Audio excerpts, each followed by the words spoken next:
walking down into the Roman Forum.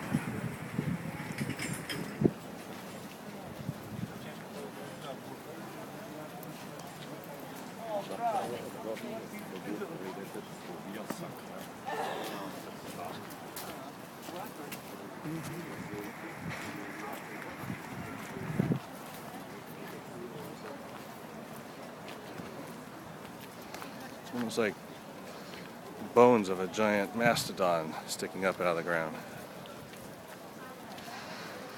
Carcass of an old empire.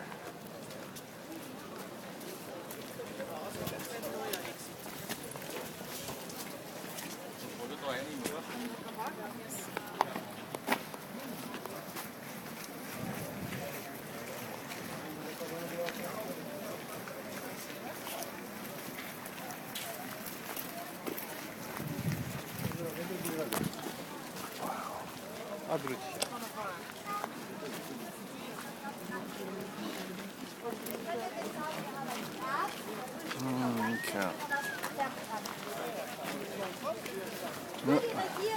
Gotta ham it up. Hello, Ham. I got it.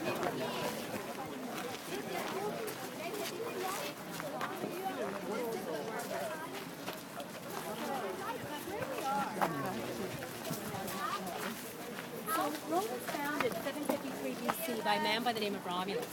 And where Romulus found Rome is this hill right behind us here. That's called the Palatine Hill, and that is the very foundation of Rome. So Romulus is our first king. When we get to the fifth king is an Etruscan king. And the Etruscans were shepherds and farmers, just like the Romans. They were also engineers. They were way more advanced than Roman people. Now, at the time of this king's reign, he now rules over 3 tribes. He's got his first tribe right there in the Palatine Hill. He's got a second tribe where the bell tower is on the Capitoline Hill. And he now has a third tribe on the other side of the Forum grounds where the Esquiline Hill went down. What he feels he needs for a very effective reign is to have one central meeting spot where everyone can congregate. And the place that makes the most sense to him is this valley, because it's right in the center of the 3 hills. Now, logistically, this makes a lot of sense. However, at this time, this valley is full of swamp, full of marsh, there are mosquitoes everywhere, they carry malaria, so really the people are not that interested in meeting down here, but the king has his heart set on it. So in 616 BC, he comes up with a plan. He designs and he implements a drain. The drain is called the Colchio Maxima. It's installed into the valley, drains out all of the swamp, all of the marsh, and it makes it possible to build the Forum grounds. It's that same drain that still functions today that allows us to use the Forum grounds. So first place here in 616 BC. Now what the Forum was ancient Rome's downtown core. So if you can imagine wherever you're from in the world, whatever you use your downtowns for, this is the same use the ancient Romans had for the Forum grounds. So our law courts are down here, law offices, banks, tax collectors, do a bit of shopping, get for coffee, get your hair cut. Everything we use our downtowns for is what the Forum grounds once were. So to give you a little bit of an overview, what we're standing in front of here, this is called the Basilica Aemilia. This was a 2-level structure. What we had inside was the moneylenders and the tax collectors, basically our bank. What we had on the outside were shops. So go inside, borrow a bit of money, go outside, do a little bit of shopping. The next building over, we have the Senate House. Now, this is not the Senate House that Julius Caesar was assassinated at. In fact, Julius Caesar was not assassinated in the Senate House. He was assassinated in the Theater of Pompey, discovered by Campo Fiori, that they were using for a Senate meeting. So the Senate House will always stand on this spot, but like a lot of things in here, it will be burnt down, it will be rebuilt, and it will be burnt down. This dates from the 2nd century AD, but this is the same design that Julius Caesar was building at the time of his death. Right beside that, we've got an arch, and that is a victory arch, and it's a victory arch of Septimius Severus, same time period as the Senate House. That's going to make me nervous. That's right. No, that's right. Pick up what I'm saying, but if you point it on me, I'll get all tongue-tied. So, beside the Senate House, we've got one lone column. That is the column of focus. That was the last column to be placed in the Forum grounds. So it's the very last thing, in fact. So it was established in 616 BC.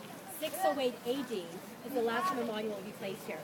And that is not all that remains of some great temple or some great building. It was always one lone column. And what it is a thank you. And it's a thank you that the Pope gave to the Emperor Phocas. Because in 608 AD, he did a very nice thing. He gave a gift to the church, and the gift he gave him was the Pantheon. So if you haven't been in the Pantheon, everyone needs to go. It's absolutely fabulous. The Pope was so thrilled with this gift that he will place that lone column there as a thank you to Phocas. On the other side of the column, we can see 2 columns going in this direction, 6 going towards the bell tower. Everyone with me? Yep. That is all that remains of the Temple of Saturn. And what the Temple of Saturn was a treasure. So this main road here is the Via Sacra, the Sacred Way. When there were great campaigns returned, what would happen is the army, very select amount of the army, most of them would be left outside the city walls, but the general, a representation of the army, prisoners of war, basically slaves, and all of the booty, all of the treasure that they were taken, would come down the Via Sacra, would go under every existing victory arch that stood at that time, and where it would end was the Temple of Saturn, which was their treasury, and that is where they would deposit all of the spoils of war. On the other side of the Temple of Saturn, running the whole length, basically to this last column here, a little bit beyond that, was their law courts. So this is basically ancient Rome's downtown court. Any questions so far? Sorry, what was this one? The law courts. Yeah. So tell you what, let's take a little walk around here and we'll look at a temple.